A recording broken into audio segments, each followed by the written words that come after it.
Bonjour à toutes et tous et je suis ravi de vous retrouver aujourd'hui pour cette nouvelle bonne pratique. Aujourd'hui, on va parler d'un aspect très important, je trouve, dans le management, c'est de bien débuter les journées. À l'image, j'ai envie de dire, d'un entraîneur dans le sport, chaque combat, chaque match doit se prendre l'un après l'autre et on se concentre sur les matchs les uns après les autres.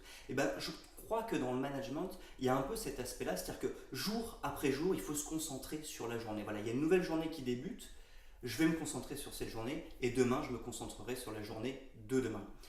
L'idée, c'est certes, il faut avoir une vision à court, moyen et long terme, mais après, c'est jour après jour que se joue le match, que se joue le combat. Et donc, du coup, c'est vraiment essentiel de bien débuter les journées, notamment avec ces équipes, pour les mettre dans une bonne dynamique. Et je vous invite, si vous ne le faites pas déjà, à faire un petit briefing tous les matins avec vos équipes. Suivant le niveau de compétence des équipes et l'attitude des équipes, on va adapter le briefing, bien évidemment, mais faire un briefing, c'est-à-dire prendre une dizaine de minutes tous les matins avec les équipes qui sont présentes.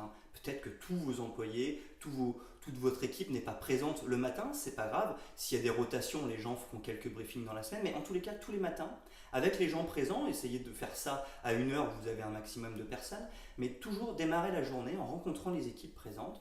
Si vous pouvez le faire, pourquoi pas le faire autour d'un café par exemple, mais sinon c'est pas grave, le café est pas une obligation.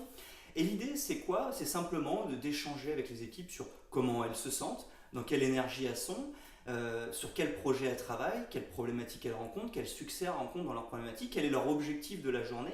Voilà, tout ça pour que chacun puisse exprimer son ressenti, fixer les objectifs de la journée et donc commencer à se mettre en dynamique. Et ça, c'est extrêmement important parce qu'en plus de ça, ce sera l'occasion de se dire, tiens, en ce moment, je sens que c'est un peu tendu dans mes équipes.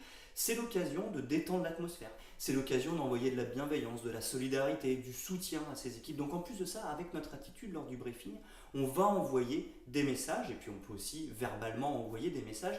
Donc c'est vraiment une occasion de faire un petit peu le point sur les affaires courantes, voilà, sur ce qui est en train de se passer et de mettre en dynamique ces équipes dans une attitude que nous souhaiterions voir. Donc pour moi, le briefing du matin est extrêmement important. Puis en plus de ça, c'est un moment de plaisir qu'on passe avec ces équipes. Voilà. Donc je vous invite vraiment à bien réfléchir sur cette notion de bien débuter les journées et notamment de faire un briefing tous les matins avec vos équipes. Voilà. J'espère que cette bonne pratique du jour vous a été utile et moi je vous donne rendez-vous dès demain pour une nouvelle bonne pratique.